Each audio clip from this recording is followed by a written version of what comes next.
Chu at Janine Gutierrez, ganito ang kanilang reaksyon na magkita sa taping ng ASAP natin to.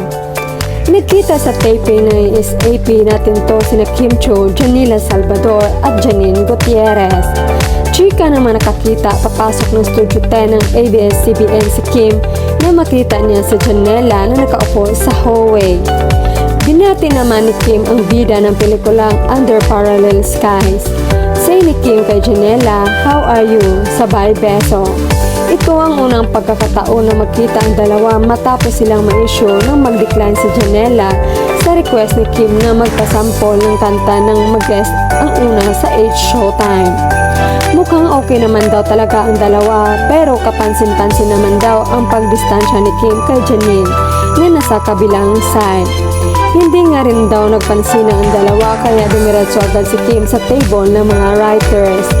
Hanggang sa mismong taping ng opening prod sa loob ng Studio 10 ay kitang-kita raw ang iwasan ng dalawa at pumwesto na lang daw si Kim sa likod ni Janela. Damang-dama nga raw ng mga nanduroon ang awkwardness sa dalawa.